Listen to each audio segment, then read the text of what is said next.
सुलह आचार्य चतुर्सेन शास्त्री की एक दिल को छू लेने वाली कहानी है जो मानवीय संवेदनाओं की गहराई और उनके प्रभाव की कहानी कहती है। आचार्य चतुर्सेन शास्त्री हिंदी साहित्य के प्रसिद्ध लेखक हैं जिन्होंने अपने लेखन से समाज के विभिन्न पहलुओं को उजागर किया है।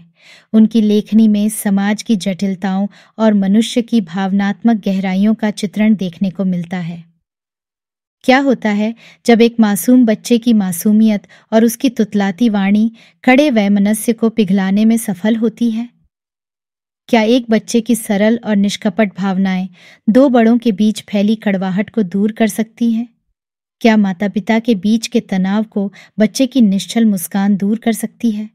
सुलह ऐसी ही एक मार्मिक कहानी है जो आपके हृदय को छू लेगी और आपको यह सोचने पर मजबूर कर देगी कि सच्चे प्रेम और ममता का प्रभाव कितना गहरा और अडिग हो सकता है। इस कहानी में आप पुरानी दिल्ली के काश्मीरी दरवाजे की सांस्कृतिक पृष्ठभूमि से लेकर अदालत के कमरे तक का सफर करेंगे, जहां एक परिवार की टूटन और फिर से जुड़ने की कहानी बखूबी चित्रित की गई है। तो चलिए शुरू करते हैं। काश्मीरी दरवाज़ा पुरानी दिल्ली का चांदनी चौक के बाद सबसे गुलजार बाजार है। कचहरी और हिंदू कॉलेज के कारण उसका दिल्ली के इतिहास में सांस्कृतिक महत्व भी बहुत है। हिंदू कॉलेज अब यूनिवर्सिटी क्षेत्र में चला गया है और हिंदू कॉलेज की उस बिल्डिंग में अब कचहरी का अमल है, परंतु वह भव्य ऐतिहासिक इमारत अब भी हिंदू कॉलेज के ही नाम से प्रसिद्ध है। हिंदू कॉलेज के कारण नगर के शिक्षित तरुण और कचहरी के कारण भले बुरे सभी नागरिक काश्मीरी दरवाजे जाते आते ही रहते हैं। इसी से नगर का यह भाग सदा चहल पहल से भरा रहता है। इसमें पुरानी दिल्ली की रंगीनी भी है और नई दिल्ली की शान भी। इसके अतिरिक्त काश्मीरी दरवाजे के बाहर 57 के विद्रोह के अमिट चिन्ह भी हैं। दूर तक शहर पनाह की दीवारों पर अंग्रेजों के बरसाए हुए गोले गोलियों से शहर पनाह और दरवाज़ा छलनी हुआ पड़ा है। जैसे चेचक का प्रकोप मुंह पर अपने अशुभ दाग छोड़ जाता है, वैसे ही अंग्रेज भी काश्मीरी दरवाजे पर अपने गोले गोलियों के घाव छोड़ गए हैं। जब तक अंग्रेजों की अमलदारी थी, प्रत्येक अंग्रेज उन निशानों को गर्व से देखता था और प्रत्येक भारतीय लाज से अपना सिर नीचा कर लेता था। पर आज वही निशान संग्राम के स्मृति चिन्ह बन गए हैं। हिंदू कॉलेज के प्रति मेरा प्रिय भाव भी बहुत था। बहुधा मैं छात्रों के बीच भाषण दे आया हूँ। बहुत बार छात्रों और अध्यापकों ने मुझे चाय पान का आनंद प्रदान किया है। वहाँ के गुंजान फुलवारियों से भरे प्रांगण में ज्ञान पिपासु तरुण छात्र छात्राओं के हंसते मुंह देखने के प्रलोभन से मैं चाहे जब, बिना काम और बिना बुलाए ही वहाँ जा पहुँचता था। अब जो सुना कि वहाँ कचहरियाँ आ बसी हैं, मैं वहाँ का वातावरण देखने एक दिन जा पहुँचा। इस इमारत का एक ऐतिहासिक महत्व भी है जिसे बहुत कम आदमी जानते हैं। वह यह कि 57 के विद्रोह के बाद जब दिल्ली को अंग्रेज़ों ने दखल किया तो उनकी पहली सरकार इसी इमारत में स्थापित हुई थी। यहीं किसी कमरे में बैठकर हडसन साहब ने नवाबों और शाही खानदान के सैकड़ों आदमियों को फांसी पर चढ़ाने के प्राज्ञापत्र जारी किए थे। ख्याल कीजिए, जब फव्वारे पर दूर तक फांसियों पर लोग लटक रहे थे, तब इस इमारत के भीतर क्या हो रहा है, यह जानने को लोग कितनी भयपूर्ण कल्पनाएं करते होंगे। अब न रहे वे दिन और न वे अंग्रेज, अब तो ठेठ स्वदेशी राज्य है। फिर कचहरी, जहाँ भीतर बाहर हर जगह जाने का सभी को अधिकार है, वहाँ पहुँच गई। क्या समय का फेर है, मनुष्य की भांति स्थान के भी भाग्य होते हैं। सो मैं एक दिन इस ऐतिहासिक इमारत के भाग्य परिवर्तन को देखने वहाँ जा पहुँचा। फाटक में घुसते ही ऐसा प्रतीत हुआ जैसे शांत वातावरण में आंधी आ गई हो। भोले भाले स्वस्थ छात्रों के प्यार भरे चेहरों के स्थान पर उठाई गीर जैसी मतलब भरी आंखें लिए सूटों में लिपटे हुए वकील अपने शिकार की तलाश में इधर उधर घूम रहे थे। बढ़िया सूटों में से झांकते हुए उनके वीरान और मनिस चेहरे मतलब और मक्कारी की हंसी हंस रहे थे। उस हंसी का मतलब यह था, लड़ो भाइयों, हम तुम्हारी मदद करेंगे, तुम अपनी जेब की जमाजता हमारे हवाले कर दो। सब किस्म के आदमी, आबाल वृद्ध, परेशान से इधर से उधर घूम रहे थे, जैसे इनकी गांठ का सब कुछ यहीं खो गया है। देखता भालता मैं पीछे के कक्ष में जा पहुंचा। बहुत बार भावुक तरुणों ने मेरा वहां सत्कार किया था, साहित्य चर्चा हुई थी, चाय रसगुल्ले खाए थे, बूढ़ों और तरुणों ने मिलकर शुभ हास्य बखेरा था। परंतु आज का वातावरण तो कुछ और ही था।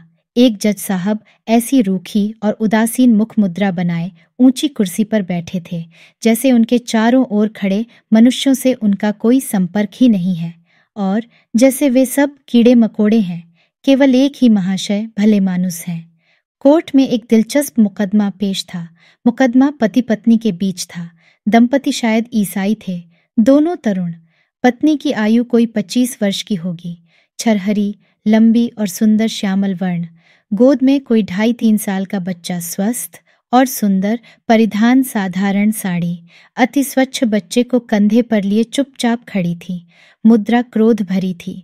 उसकी बगल में एक सूखा, चिड़ी सा दुबला पतला, लंबा वेतुका सा वकील अपनी मनहूस नजरों को काले चश्मे में छिपाए नकली गंभीर मुद्रा में खड़ा था। उसकी बगल में ही तरुणी का पति कुछ बेचैन सा खड़ा था। गहरी उदासी की छाया ने उसके वीरान चेहरे को एकदम उजाड़ दिया था। उसकी भूखी और खोई सी नजर रह रहकर तरुणी पर पड़ रही थी, परंतु तरुणी एकदम भावहीन पत्थर की मूर्ति की भांति निष्ठुर निर्मम मुद्रा में खड़ी थी। मामला शायद छोड़ छुट्टी और गुजारे का था। मुद्दियां वही तरुणी थी। पति के भी बगल में एक ठिगने गोल मटोल गुदगुदे वकील साहब खड़े रह रहकर अपनी पतलून की जेब में बार बार हाथ निकाल और डाल रहे थे। दोनों वकीलों से उनके मुवक्किल थोड़ी थोड़ी देर में घुस फुस बात कर लेते थे, जैसे अब इस स्थान पर वही परस्पर गहरे सगे संबंधी हों। मुकदमा आरंभ हुआ और जज ने तरुणी के पति से कुछ प्रश्न किए। ज्यों ही युवक के मुंह से बात फूटी, तरुणी की गोद में सोया हुआ बच्चा चौकन्ना होकर इधर उधर देखने लगा। पिता पर दृष्टि पड़ते ही वह जोर से पापा पापा कहकर और दोनों हाथ फैलाकर पिता की गोद में जाने के लिए बावेला मचाने लगा, और तरुणी उसे अपनी गोद में जकड़े रखने के लिए भरपूर जोर लगाकर उसे चुप करने का असफल प्रयत्न करने लगी।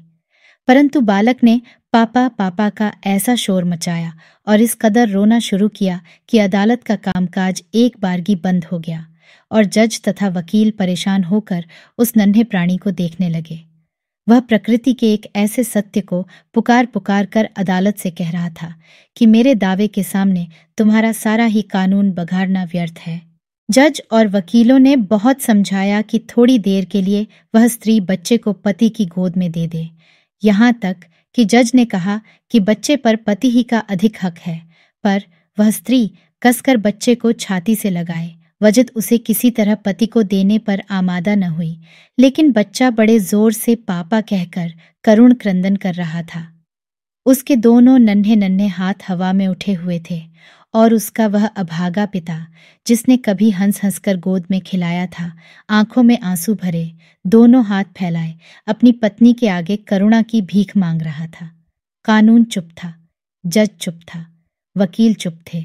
पिता और पुत्र हाथ फैलाए एक दूसरे की छाती से लगने को छटपटा रहे थे। स्त्री अदालत में अपने अधिकारों के लिए लड़ने को आमादा थी। पत्नी आत्मसम्मान की आग से दहक रही थी, पर मां विगलित हो रही थी। उस कानूनी वातावरण के भरे कमरे में, उस एक स्त्री के शरीर में जो यह त्रिवेणी संगम हो रहा था, उसे देखने वाला कोई न था। मां की आत्मा ने स्त्री और पत्नी की मूर्ति को परास्त कर दिया। उसने छिपी नजर से पति की ओर देखा। ऐसी करुणा की मूर्ति उसने पहले नहीं देखी थी। उसकी आंखों की ज्वाला बुझ गई। पत्नी की प्रार्थना ने प्यार बखेरना प्रारंभ कर दिया। उसकी आंखों में मोती सज गए, और देखते देखते ही वे झरझर झरने लगे। गोद की पकड़ उसकी ढीली पड़ गई, और जैसे चुंबक से खिंचकर लोहा चिपक जाता है, उसी प्रकार वह शिशु पिता की गोद में जाकर चिपट गया। बालक ने कहा, पापा। पिता ने कहा, बेटा तुम कहाँ चले गए थे पापा? बेटा, मैं काम से गया था, अब मुझे छोड़कर मत जाना पापा। नहीं जाऊंगा बेटा। मम्मी रो रही हैं पापा, उन्हें प्यार करो। बेटा, मम्मी मुझसे गुस्सा हो गई है। तुम मम्मी को प्यार करो पापा, वे हंस पड़ेंगी। बालक ने माता की ओर अपने नन्हे हाथ पसार दिए। पिता ने एक कदम बढ़ाया और वह माँ के पास आ खड़ा हुआ। बालक ने एक हाथ माँ के गले में डाला और दूसरा पिता के गले में। उसने माँ का मुख चूम लिया और कहा, पापा, तुम मम्मी को प्यार करो। डरते डरते पति ने पत्नी का चुंबन किया और बालक खिलखिलाकर हंस पड़ा। पत्नी ने भरी हुई आंखों से पति की ओर ताका। उनकी आंखों में अनुनय और प्यार छलछला रहा था। पत्नी के होंठों में मुस्कान फैल गई और तभी साहस करके पति ने पत्नी का हाथ पकड़ लिया। पत्नी नववधू की लज्जा आंखों में सजाकर चुपचाप अदालत से बाहर चली गई। अदालत ने वकीलों की ओर देखा, पर वकील मेरी फीस कहते मुवक्किलों के पीछे भागे।